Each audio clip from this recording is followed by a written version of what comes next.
Imagine what's possible when learning doesn't get in the way of life. At Capella University, our game-changing FlexPath learning format lets you set your own deadlines so you can learn at a time and pace that works for you. It's an education you can tailor to your schedule. That means you don't have to put your life on hold to pursue your professional goals. Instead, enjoy learning your way and earn your degree without missing a beat. A different future is closer than you think with Capella University. Learn more at capella.edu. This episode is brought to you by Amazon. Sometimes the most painful part of getting sick is the getting better part. Waiting on hold for an appointment, sitting in crowded waiting rooms, standing in line at the pharmacy, that's painful. Amazon One Medical and Amazon Pharmacy remove those painful parts of getting better with things like 24/7 virtual visits and prescriptions delivered to your door. Thanks to Amazon Pharmacy and Amazon One Medical, healthcare just got less painful.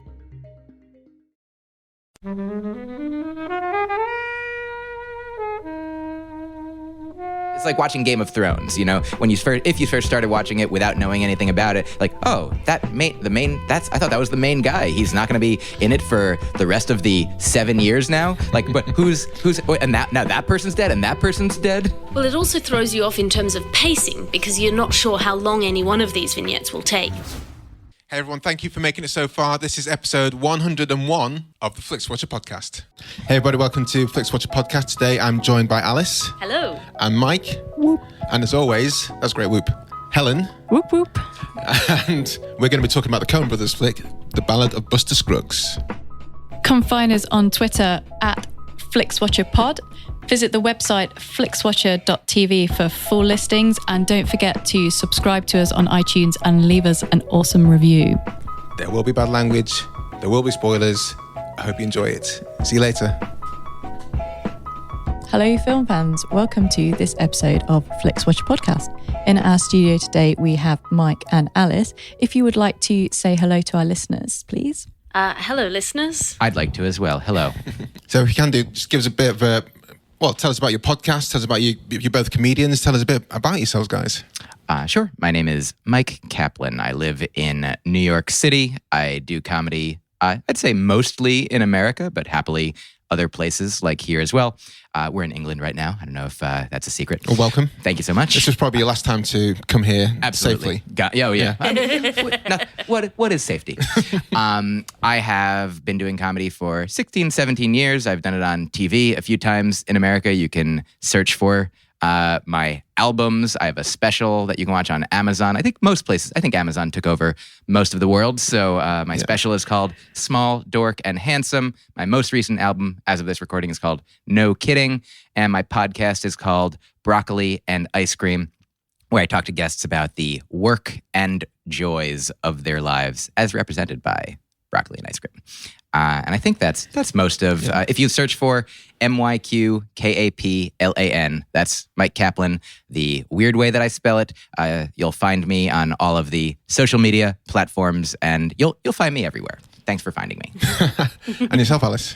My name's Alice Fraser, and I have also been doing comedy for a little while. I have, depending on your entry point, price point, I have a free trilogy of my stand-up specials that's available as a podcast. It's called the Alice Fraser Trilogy, and I assume you know how to get podcasts if you're listening to this. I also have my special, which is the middle one of the trilogy, that's called The Resistance, and that's available on Amazon Prime, but also on my website if you don't sign up to Amazon. And I'm kind of all over the place as well, internet-wise. It's a fun life. So both of you are on Amazon Prime. So whoever's listening, if you have Amazon Prime, go there and type Myq, get Myq, and type in Alice Fraser. Is it wrong to be plugging shows that are on the kind of alternative to Netflix? Well, they don't pay us, do they? Netflix don't pay us, so plug away. Yeah, so Mine also was on Netflix, so if that helps you. So they took it off. It was... Too rude. I guess so. It was recorded and produced by not Netflix before they were creating their own content. So I think I recorded it in 2013. It appeared on Netflix from 2014 to 2017, and that was the length of the initial contract, after which they were like, we're making our own stuff now. They didn't say that specifically, but that's my interpretation. Well, that's what they're doing with even the Disney stuff. They've just gone, Jessica Jones, fuck off. So they're just doing their own stuff now because I guess it's more cost effective. Right, we're here talking about their own stuff. This is the Ballad of Buster Scruggs, which is a Netflix original, as helmed by the Coen Brothers, Joel and Ethan. Myq, you chose this film. I did. Can you tell us why you chose it and give us a 2-minute synopsis? I'll do my best. Please. The time is starting now. So, I chose it because I'd heard a lot of people talking about it, and because whenever I opened Netflix, it popped into my face, and also because, more specifically, I do really enjoy pretty much everything that I've seen by the Coen Brothers. Like, I don't love it all equally, but I think it's all very interesting, like in different ways that are like appealing. And so this particular film, I would learn upon watching, is 6 short vignettes, or 6 maybe long vignettes. I don't know how short or long a vignette is. The title, the titular vignette, which I thought might have been the whole movie until it ended. I was like, wow, a lot of stuff is happening real fast. A guy, like a weird-looking cowboy who sings and apparently has a lot of nicknames and reputation, and he's good at shooting guns and singing songs, and he gets into battles of both of them. And I know that I'm allowed to spoil things, but I feel like, just watch it. It's delightful. The next one, James Franco is a bank robber. James Banco is a Frank robber. That's a fun thing you can say if you want. And Stephen Root is the banker that he's robbing, who is the Milton from Office Space. Is that him? Oh yeah. Okay, I was trying to work out where I knew him from. Oh yeah. He's been in so many things. I just saw him. He was in Boardwalk Empire. Oh, he's been in so much. I just watched him in an episode of The Good Wife, a show that I love. Also on Amazon, if you want to watch that. Stop plugging Amazon. Then Liam Neeson plays sort of an old surly guy who's carting around a legless, armless orator to different towns to make money. I think that one's called Meal Ticket. And it's, I think, in some ways, the darkest of them. Ends super dark. My girlfriend, so delightful, we watched together. She was like, seeing the choice being made, she was like, okay, just don't go that direction. Just don't. She thought that he was trying to decide whether to go over this rickety cliff with their cart. But in fact, that was not the choice being made at all. Then Tom Waits, maybe, I really loved a lot of it, but he played a prospector, finding gold, talking to the gold, and then running into potential other humans, cause a lot of trouble in this, like, such a beautiful natural world. And then we had Zoe Kazan, of what's that? Kumail's movie, Kumail and Emily's The Big Sick. And there's also a sort of a big sickness in this one as well. She's traveling across the Oregon Trail. And there's trouble with money and family dying, and there's a dog.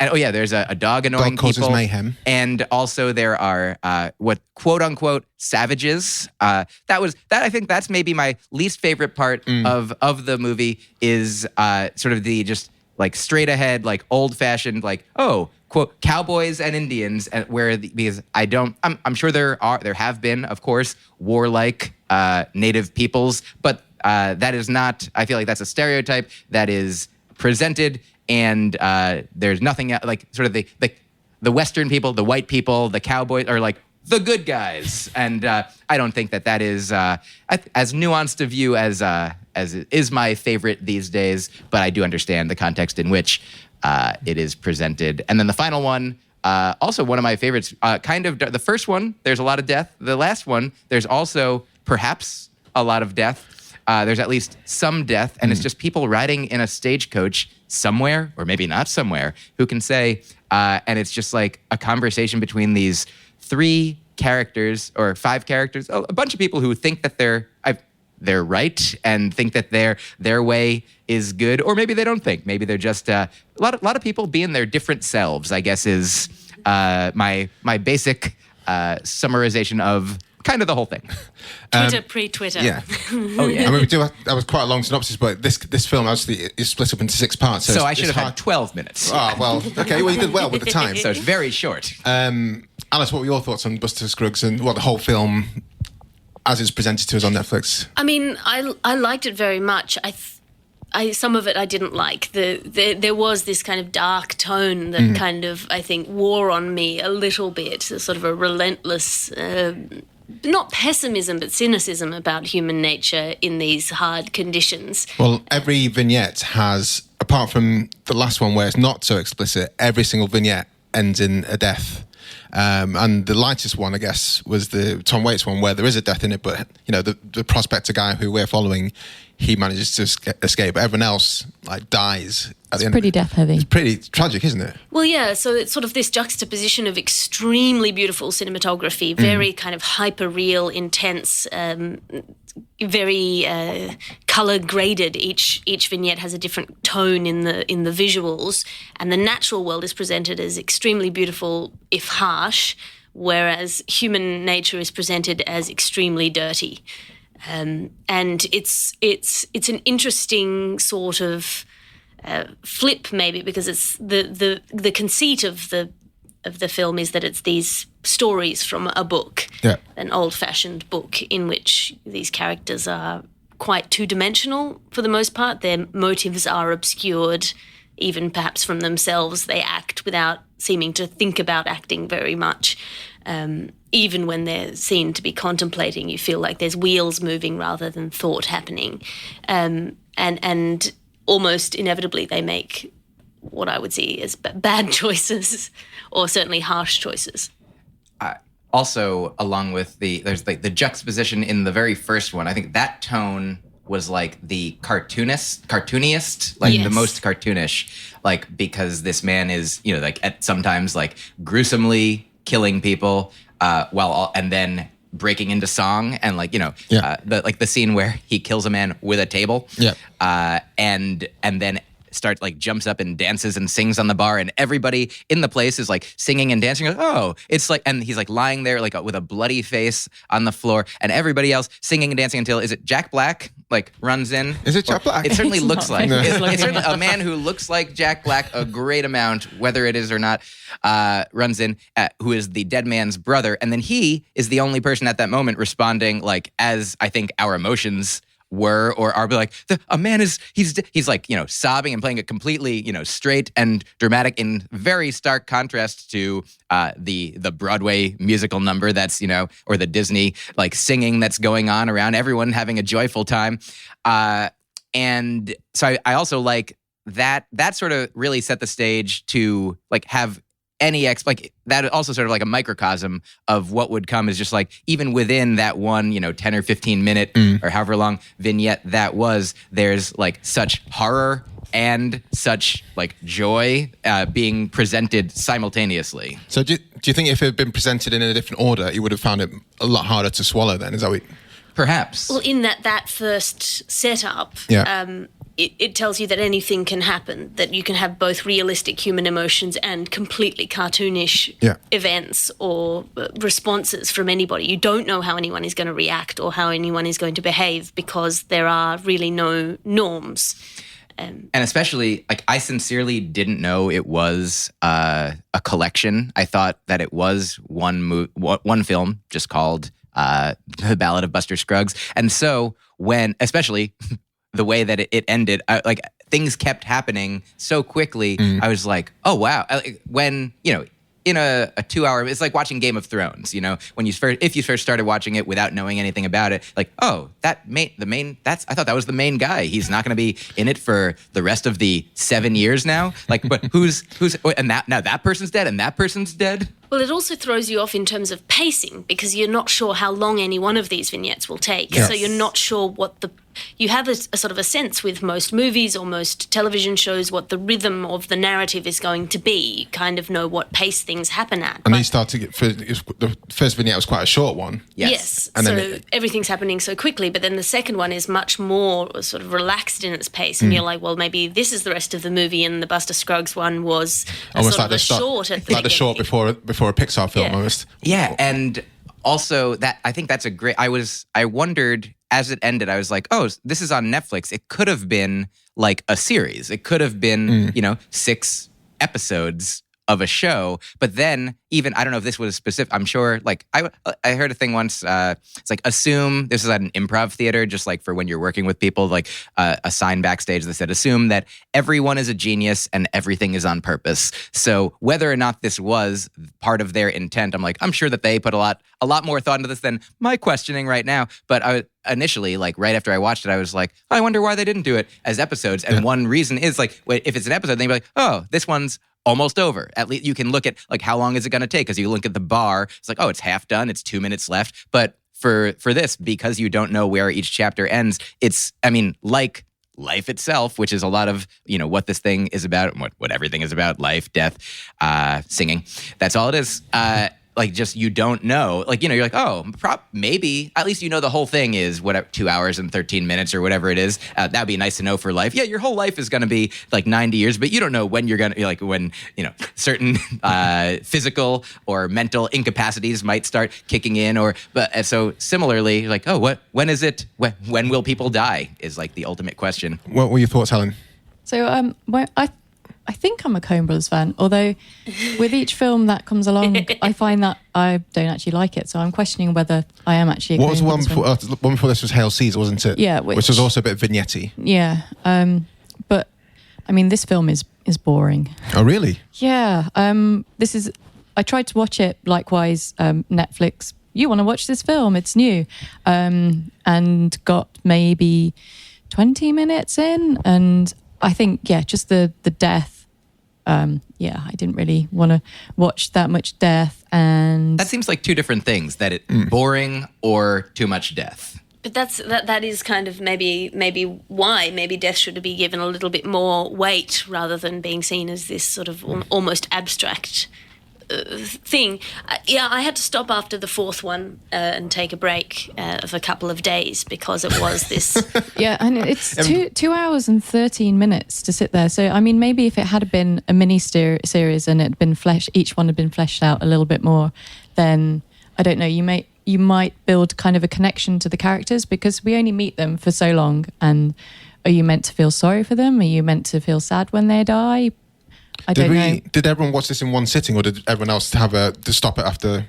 I did watch it in one sitting. Yeah. So I stopped after the fifth one because I thought actually I could go to bed now and then just pick it up tomorrow for the last 25 minutes. It was quite interesting. Which doesn't bode well for its engagement score. Well, it does. I really enjoyed it, but I just thought because the opportunity was presented there and I had no real particular reason to remember what happened beforehand. I just thought, well, let's go to bed and feel fresh and watch it, rather than be what's in the last chapter when I felt tired. I thought I'd rather watch it when I'm feeling more refreshed. Well, I think this is interesting in part because it's one of the first things that I've seen on a mainstream kind of gatekeeper type medium that has taken advantage of the capacities of the internet, which is that you can do things for as long or as short as they need to be done. You can tell the story in whatever time it needs to be done. I remember having this fight with my trilogy because I put it up on the ABC, and they said people won't listen to more than half an hour of audio at a time. And I don't know where they got that information. Obviously they're coming from radio. Sure. And I said, but they're 3 1-hour shows. I wrote them as 1-hour shows. Yeah. Why can we not put them out as 3 1-hour shows? And then I'll give you 3 extra episodes. If you want a 6-episode series, I'll give you 3 behind-the-scenes episodes. And I recorded those 3.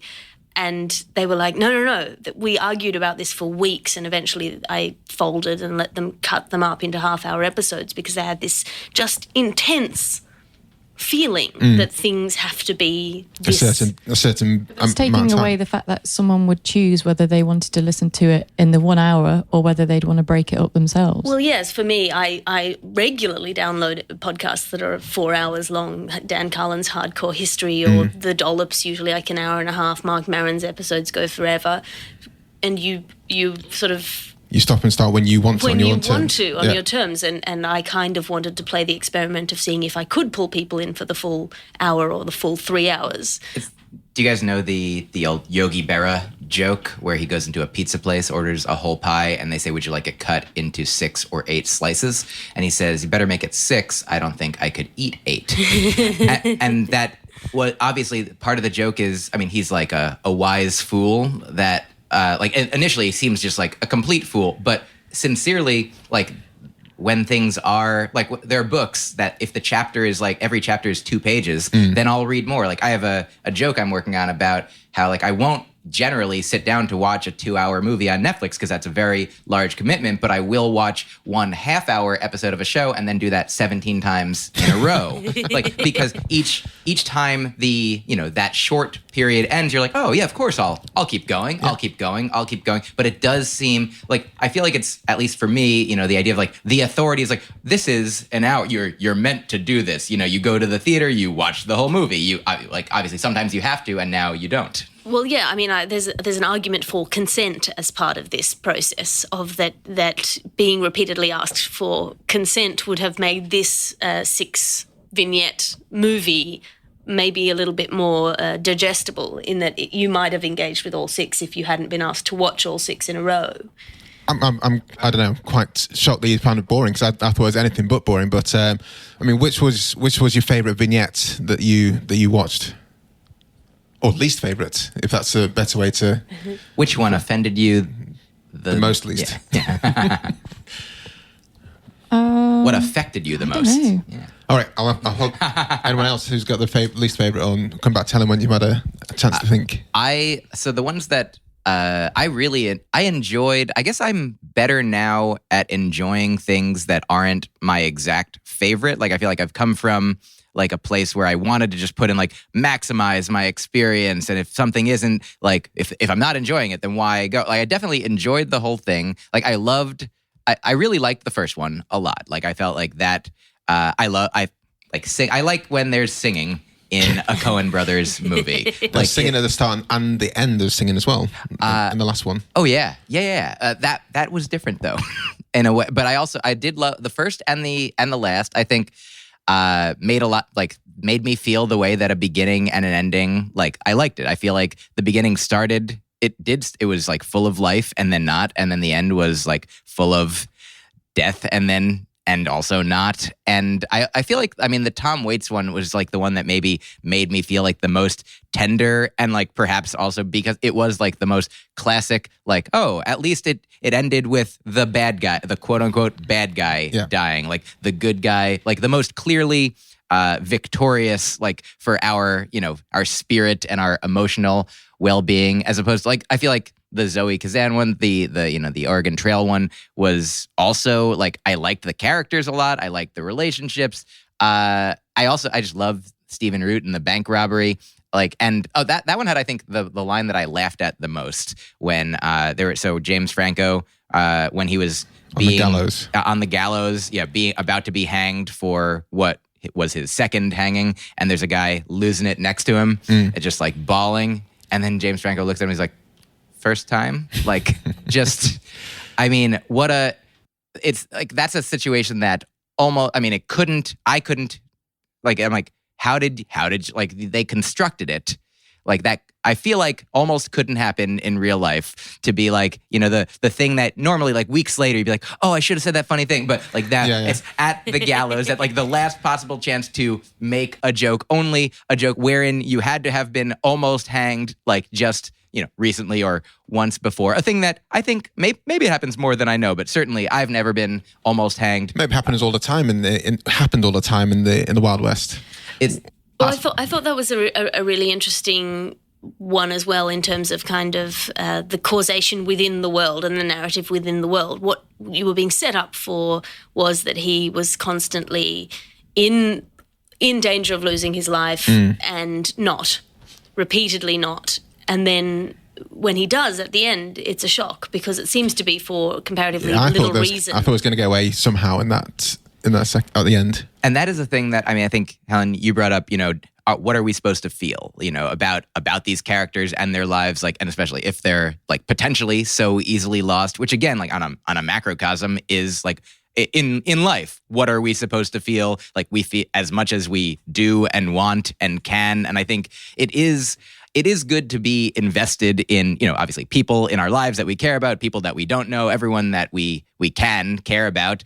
And then then we sort of, project that onto characters. And so it does seem like sometimes there is, like, speaking of consent, like, an etiquette of a storyteller and the characters in a story, like usually like, okay, here are like, you're going to be taken care of. You want to feel like, okay, you're not going to just be like, here's somebody that you love and immediately take, and here's another one. And so it does at a certain point, it's like, there's a lot of calibration going on in this that is required. Like if you prefer like one long story with characters that don't just die for no reason, but because that became part of just the way that these worlds worked, I adjusted to it. I was like, oh, like that's what's going to happen. And so whether or not James Franco died in the end of that episode, like I now know that I can feel like, I can feel however I want. I thought that was interesting in that someone who does this, I think, quite well is Joss Whedon. Mm-hmm. Putting aside his private life, he is very good at setting up these narrative expectations, integrating characters into long-running plot arcs, playing on your expectations, and then killing them off extremely suddenly. Give us an example. But then, I mean, if we're allowed to spoil things... or maybe not, just give us the name of the TV series that you're thinking of, like Buffy or Angel. Serenity would be one. Sure. So the way that he plays with that is that he then will play out the reactions of the other characters. Mm. So, or Buffy is another one of that, where a quite central character who everyone relies on emotionally is just taken away with no warning and for no reason. Yeah.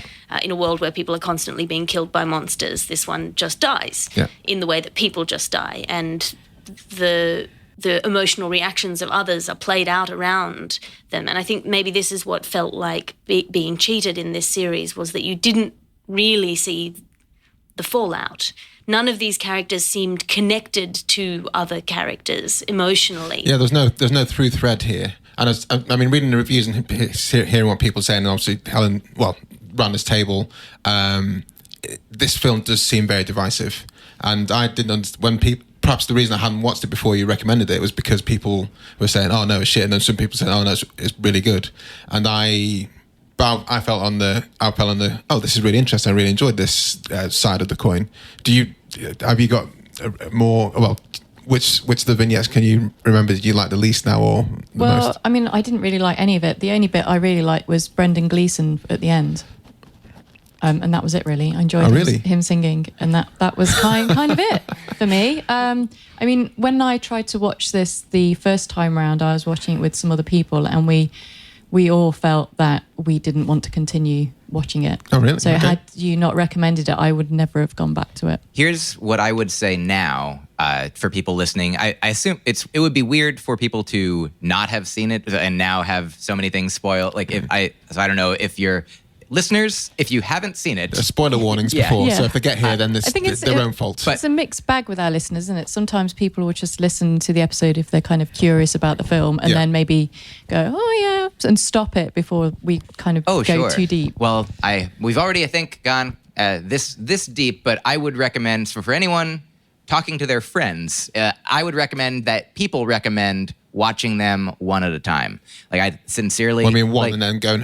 Make a cup of tea or come back the next day. Yeah. As if it was a series that you've imparted yourself. Yeah. I feel like that's now, I'm fine enough, but since I'm fine enough doing it the way that I did, but with everything that everyone's saying, like, I think that your point is great, that let one end and then see, even if you don't get to see how all the characters respond to the deaths and the happenings in it, you get to decide, you get to feel how you feel. You get to notice and think and sit. And I feel like some of them particularly, like, the Zoe Kazan one, Zoe Kazan, that one, I feel like when that one ended, I was like, oh, like, I feel like there was at least, I feel like it ends with a character walking towards another character, and it, like, the line from the book that it reveals is like, he didn't know how he was going to explain to Mr. Knapp. He didn't know what he was going to say. And like, oh, that's like, we saw that at the beginning. We saw that would be the last line, or that would be a line in it. And we're like, oh, which is another thing that I liked, that every episode began with, a page, like in an old-fashioned book, where there's a picture from the story and then a caption of like a character saying something or the narrator saying something. And we're like, oh, I wonder what, will that be? Is it ominous? Is it, foreboding? Is it positive?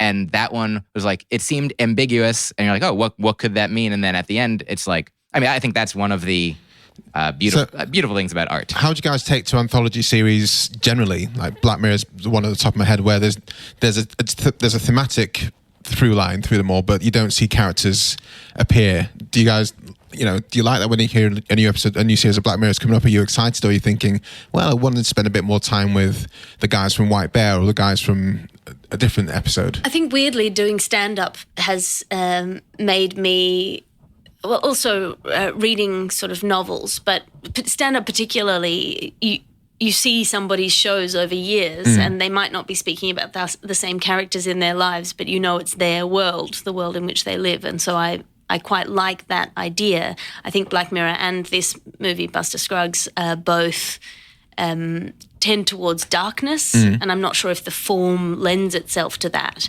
because of not needing to be long-term connected to any of the characters, which means that the writers feel more free about ruining them, or ruining their lives or playing them out in full, which I think can be depressing. I don't watch Black Mirror anymore, partly because I think it's a very depressing view of the world. Yeah, I mean, life is kind of hard enough, and entertainment, when you're watching it and it's telling you, yeah, this is really fucked up, I'm a bit like, yeah, I know that. Can you say something a bit different? I understand completely what you are saying. And I think, obviously, everyone's life experience is different. And perhaps if you've had an easier life in some ways, then you will engage with darkness differently. But similarly, like, as a comedian, like, I've seen, like, some comedians will talk about, let's say, cancer. And, like, there might be people in the audience who have dealt with that, who then find it cathartic and connecting. And there might be other people that are like, please, like, I deal with it. I've dealt with this thing enough. Like, I think sometimes people engage with certain kinds of art to connect, and sometimes they engage with it to escape.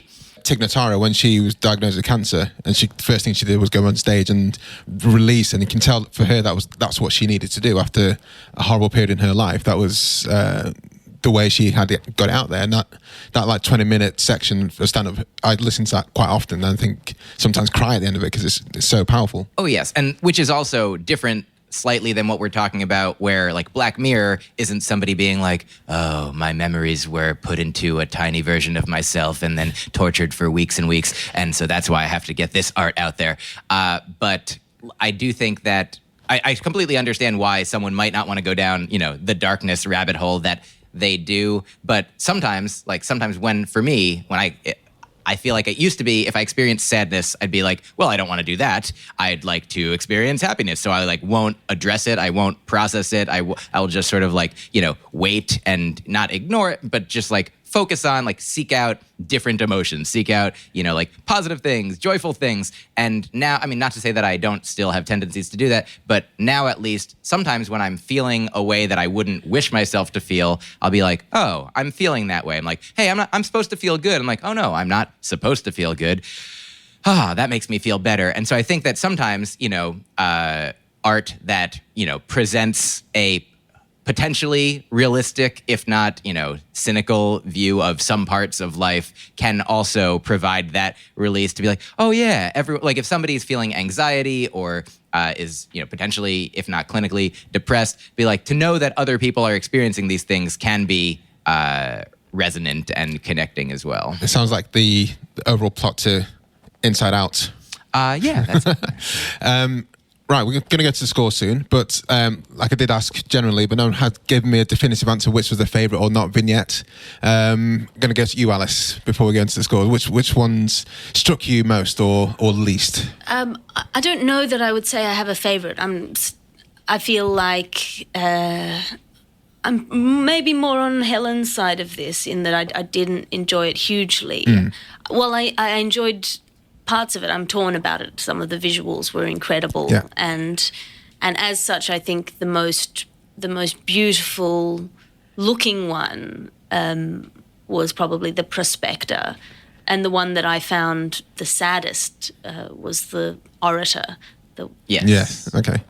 Because meal ticket, because it was maybe more connected to experiences that I've seen. It was very much a metaphor for the entertainment industry. And the way you guys are busting your asses off, and then there's some clown falling over on their ass, and they're attracting more attention. Yes, the sort of the randomness of the taste of the audience, and in this instance, this sort of very beautiful and gone time where people were willing to sit and listen to oratory and art that I think is no longer really... Because that was a powerful, when they first did it, even though you didn't hear the full speech, any of the speeches that the orator did, it was really kind of, I was like taken aback by it.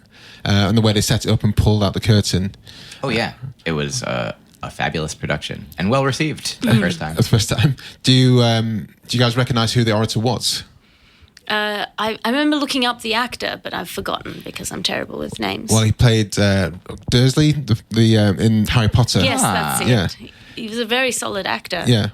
I was quite surprised when I was like, that's completely not what I thought he'd be doing now, but good for him. Yes. Mike, yourself? I mean, the one I definitely I loved I liked a lot of it more than a lot of people, perhaps, and less than others. He said, saying nothing. The last one I think is one that I would want to like watch again, like right now. I think I would. If I had to watch one over and over again, maybe the Prospector made me feel good while it was happening. Because some of it is like you can see it once, and then once you know what it is, like you're like, oh, like it's like, oh, there's the surprise if it's a surprise type thing. But some of the like I love watching the Banker. But yeah, I guess if I had to pick one, which I don't, you can't make me.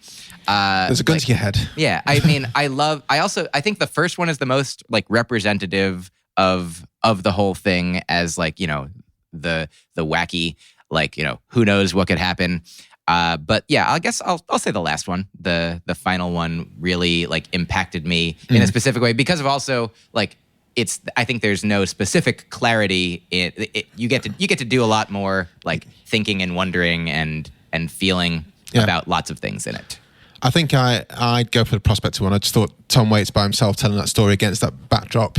And there's the kind of analogy to humans coming in, scaring off the animals. And, you know, it's an analogy for what's happening in the world right now, isn't it? And it does have singing in it as well, a little bit. And at the end, Mother I do McCree, I think the song he's singing. Yeah. And then the animals, they do get to come back at the end when the humans are gone. Exactly. That is And nice. the lights, you know, Yeah, him calling him Mr. I Pocket. didn't see that as ending it particularly hopefully because he has been shot in the gut, which in those days... But it went clean through.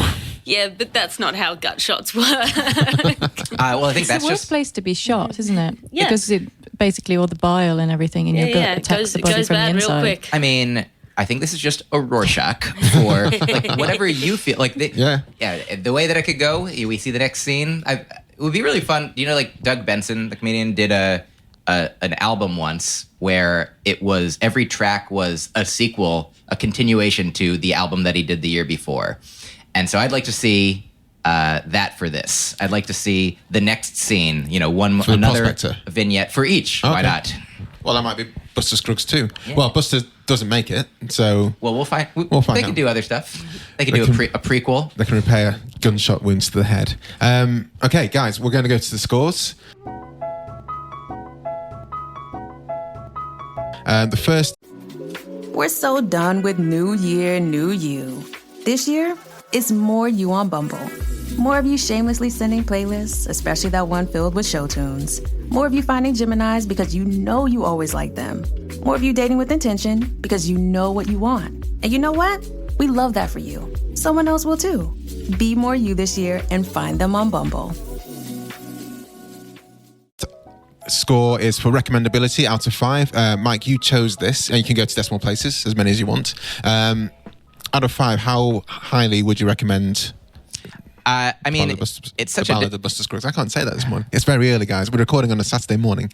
It's a difficult thing to mathematize because, like, there are certain things that I recommend, you know, that I would be 100% the highest number to everybody, even if, you know, not everybody will enjoy everything. Like Calvin and Hobbes, you know, like everyone should. The Muppets, you know, that sort of thing. The Princess Bride, perhaps. Like, but for some things, I'm like, you know, if somebody's like, oh, listening to this or thinking about it, or I like the Coen Brothers, like, I think I want to see it. Do you think I should see it? I'm like, if you think you want to, then do. And if somebody's like, I don't know, I don't think I want to, then I'd be like, then don't. So I feel like similarly, it's this number is not going to be for everyone, but I'll give it a 4.5 out of 5. We're doing out of 5. Out of 5. Okay, yeah. great. Yeah. Alice. I think that it is worth watching, even if you find out that you don't enjoy it, because I think it's interesting and the things that it tries are worth trying.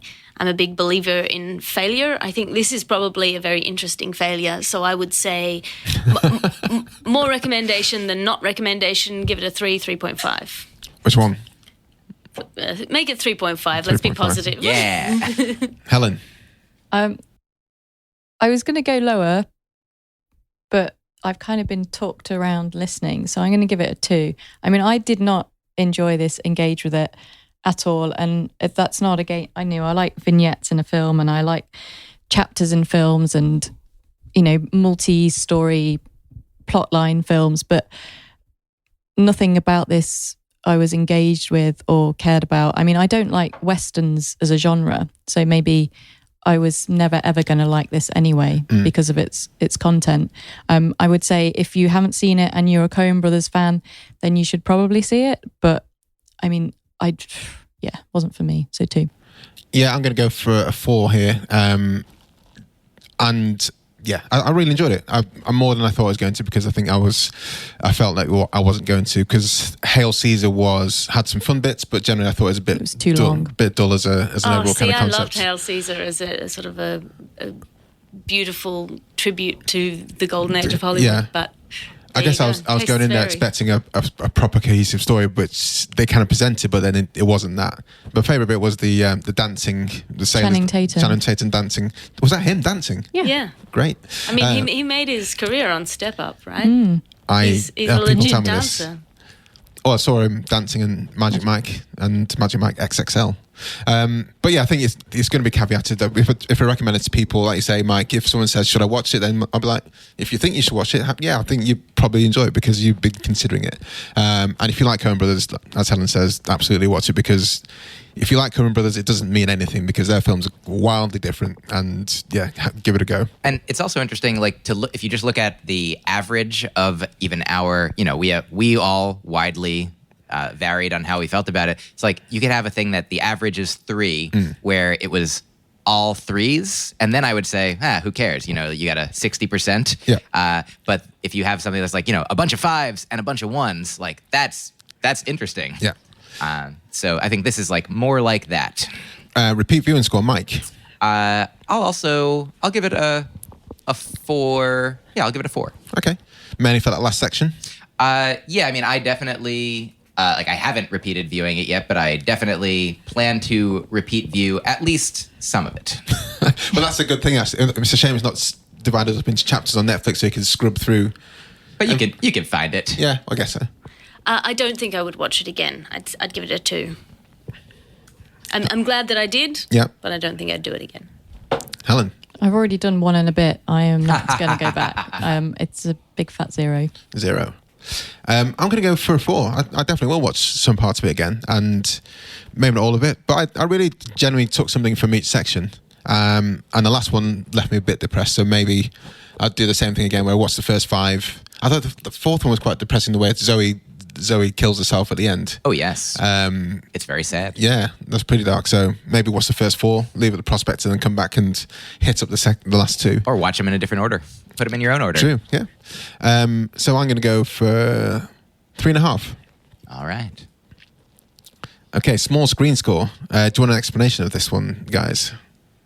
Yes, please. So small screen score is, so if it has if you really want to see this in the cinema with the biggest screen possible on IMAX, then it's a low small screen score. So these scoring systems based on the fact you're watching it on Netflix and at home, potentially. So if it works well for a small screen, so some documentaries or smaller films, you think, if I'd gone to the cinema, I would have been pissed off that I spent £15 on a ticket. Then the home screen experience is the best, and that's a 5. That makes sense. Yeah.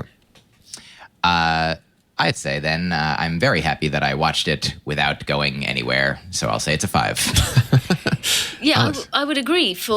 Which surprised me, for something that has such incredibly vast cinematography and such precise focus in the way that the cameras are used. It was also clearly built for the small screen, and so I'd give it a 5 for that. Helen? See, this is really interesting because I was watching it, and as I was watching it and checking my emails and making my dinner, I was thinking, if I'd have seen this at the cinema, I would be more forced to engage with it, and I would have sat through all of it without, getting up and not pausing it, and it would have made me do that. So does that relate more to the engagement score than the small screen? But also a little bit in that had it been a series or like like you said, you could put your own order in them, then I feel I may have engaged with it slightly better. So in that it's format as a film, but for being made for the small screen, it's kind of shot itself in the foot where it could have been made filmatically as a TV series. It could have been better, if that makes sense. It's not exactly this, but it's sort of like, the food is so expensive, or it's like its food is bad and the portions are so small, Yeah. Like I didn't like it, but if they had showed it to me and I couldn't stop watching it, then maybe I would have enjoyed being made to enjoy it. Yeah. So I don't know, and I think, I will admit, the scenery and the way it looks, they've made it as a film, but we're obviously consuming it on our TV screens, and that they put all this effort in to make it look so beautiful. Why shouldn't it be on a big screen and to have that experience and kind of be taken into this mini world they've created? So I think normally I'm quite a fan of films that have been made for Netflix, and I think it's a great idea that they're giving us this opportunity to watch it in our home. But I think with this, it's been made as a film and it should be viewed. I should say I don't know whether it was a Netflix buy-in or if they were. But I didn't see it got a release over here in the cinemas. I can't remember seeing it in America as well. It's in some like physical very places. limited. Yeah. And I do believe it was produced by Netflix. What was it? So Netflix. So they came to Netflix and said, "We got this idea." And Netflix said, "Here's some money. I think possibly Netflix came to them and said, "We'll give you some money, do something interesting." Okay. So this is So I'm going to go straight down the middle with 2.5 because I think I would have maybe engaged more with it, or at least it would have forced me to had I watched it in the cinema.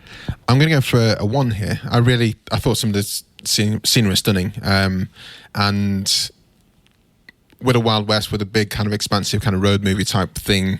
And it wasn't a road movie, but it had some the Oregon Trail, for example, looked amazing. The prospector looked amazing. Segment looked amazing. I think I would have enjoyed it more in the cinema. And Coen Brothers tend to have either the really intimate films, or something like No Country for Old Men. That looks amazing in the cinema, for example. Yeah, most of the films that I've seen of theirs, I've always tried to go and see them in the cinema. Roger Deakins was their is. de facto cinematographer, which meant that you want to see it in the cinema. And this guy's taken over him is doing a great job as well. So I would like to have seen this in the cinema for the way they set it up. I think it might have been a bit overwhelming in a cinema. Oh, really? Because the focus was so precise. It was sort of over sharpened. I think it might have been a bit painful to watch in a cinema. Oh, no. Well, for 2 hours and 13 minutes, probably a bit painful as well. Engagement score. Myq, how engaged were you whilst watching it? Did you feel the need to check IMDb, Wikipedia, do your taxes? The only thing that I wanted to check was a thing that you guys know on Amazon when you watch shows, like you can move the cursor and then they show you the actors and the songs and there were so many actors in this. We're like, who is that? What are they? How do I? And so I feel like that is like that is more engagement with it. I wanted to be able to engage more, but I did. So I did engage maximally. And it was a little long, but I feel like the fact that it was, 6, not bite-sized, but like I liked there being beginnings and endings, and it didn't just like fly through, but I'll give it a 4 for that. Alice? Well, I stopped watching after the prospector, so I'll give it a 3. Why did you stop? You said you just wanted to take a break. In terms of, I took a break for a couple of days. I couldn't stomach more of it. So by definition, I only engaged with 2/3 of it. So Helen? I'm trying to think. I can't remember the last time I was so unengaged with a film, and it's really weird. And I don't know if it's, you know, the what I've said before about not seeing it in the cinema, which I think would have helped, but it just didn't do anything for me, and I only watched it until the end because obviously, you know, you were required to. I was required to, and I would have never ever have come back. So a 0. Oof. I know. Sorry. I mean, I was just trying to think. We've had films before which I should have liked this film, or I should have felt a bit more, or I should have been able to go, yeah, I kind of like this story, but I wasn't much of a fan of that one. But yeah, I really didn't like this film. I'm surprised that, well, the Twitter reaction, which we'll come to shortly, was kind of divided as well. But I'm quite surprised that there wasn't at least one which you thought, yeah, that's my boy. I mean, I guess I kind of enjoyed seeing Tom Waits on the screen, but other than that, I didn't. That's fair enough. Yeah. Well, it's your own reaction. You're not in trouble. Exactly. You did the assignment. I'm going to go for 4 here. I did really enjoy it, and at the start I was like didn't really get what was going on with the singing cowboy. I thought if that's going to be this kind of story all the way through, I thought it was going to be like a narrator. Oh yeah, kind of going through it. And then when it changed to a different style with James Franco, and he's obviously going to rob the bank teller fights back on him. And Franco thinks he's got away with it, but then the bank teller comes out with the pans on his head, and all this kind of nonsense is going on. The next thing, he's on a horse and is nearly being hanged, and I just had no idea what was going to happen next. So for that kind of setup, I was like, okay, I'm going to keep on watching this, and I'm fully invested. I mean, the costume design was astonishing, and I'm going to say this in the wrong way because I only know her as Murray Valeriano's wife, Mary, who did the costume design, which you shouldn't refer to people by reference to who they're married to, but she had this the costume design was amazing, and particularly that pots and pans outfit was hilarious and sort of sad at the same time, and that was all in the costuming. And that gives us an overall score of 3.03. So 3 out of 5 stars, yeah. And let's head to the Twitter and find out what people are saying. So when we review films, if you follow us on Twitter, we will always put a shout out with a little GIF. We'll say we're reviewing the name of the film and our guests, and ask the followers to share your reviews. So with the first review, Myq, can you take the first review from these guys? Just read it? Yes, please. Oh, yes. It's another jumbled mess by the hit or miss Coen Brothers. Started off strong, but went downhill quickly. Pretty to look at, but nonsensical. At least it wasn't A Serious Man. I quite enjoyed A Serious Man. That was a Besotted Geek Pod. Did they come back with a star rating? They didn't do the little star rating. They didn't come out with a star rating. Alice, can you take the next one? 4 stars and one of my favourite movies of 2018. The stories range from slapstick to darkly comedic to tragic. Beautiful cinematography and a beautiful score by Carter Burwell. A great latter-day movie by the Coen Brothers, and that's by somebody called The Superiority Complex. And then they bumped it up to 5 stars because Myq liked that comment. I don't know, it's currying favour there, Myq. Doing what I can. Ellen, do you want to say the next one? Yeah, so the next one is from Easy Riders Raging Podcast, one of our previous guests. As with all anthology films, this is a mixed bag, but it's a mixed bag by the bloody Coen Brothers, so it's a hell of a lot better than most films you'll see. Well worth checking out, 4 stars, with my highlight being the Tom Waits story, which looked amazing. Myq, do you want to take the next one? Sure. From Top Film Tip, quick-witted gun-slinging singers, gold prospecting murderers, innocent lovers, executions escaped, and otherworldly journeys in Coen's Western anthology, # The Ballad of Buster Scruggs, slightly disappointing mixed bag of fools / gold. And then there appear to be 2 guns and 5 pickaxes. 2 out of 5 there, they're saying. Alice? Tom Hanks Defence Force says, Jack loved it, but thought the first few stories were better. I don't know who Jack is in this story, but... a bit of a vague review. Tom, who is Jack? Come back to us. And the last person has just tweeted, they've just sent a link to another tweet they did, so they haven't done it for us specifically. So it's kind of a mixed bag here. Some people, 2 out of 5. half the people said they loved it, half the people said it didn't, which is what we kind of got around the table. So, guys, if you like the Coen Brothers, watch it, but don't expect to necessarily like it. I think is the outcome of that. Yeah, I think I also like Helen. Westerns aren't my like immediate go-to. Like that's not a genre. I've definitely loved some, but it's not like dumb action movies is kind of like I think like I'll see a good dumb action movie. But I think westerns were the superheroes of early Hollywood. Yeah, but like a thing that just one more note that I wanted to add is in the very first vignette, like when he comes into the bar. And sits down at a card table. I'm like, ooh, I do love poker movies. Like, I love poker scenes. And then all of a sudden, it's not that anymore. And I'm like, well, this is. I wish they'd played poker. Well, there's a good poker film called Rounders. Oh, of course, yes. Good. There's for poker films. Yeah, there's not a lot of them. Guys, can you let us know how people can find you who are listening and say thank you very much and goodbye to those guys? I will do that. Myq Kaplan is who I am at MYQ, Kaplan, wherever you want to find it. Albums, podcasts, specials, oh my. And thank you very much for listening and for having me. And I'm Alice Fraser, Fraser. I can be found on Twitter at alliterative, ALITERATIVE, or I put up blogs and videos on my Patreon, which is patreon.com/Alice Fraser. Fantastic. Great. Thanks so much for coming on. Thank you. Bye. Bye. Bye. Thanks for listening to Flixwatcher Podcast. Leave us your 5-star review on iTunes. Follow us on Twitter at FlixWatcherPod. And if you aren't already, get yourself subscribed. Thank you so much to Brendan Russell for his amazing editing skills and to the lovely people, mighty people, for the tunes that you can hear right now.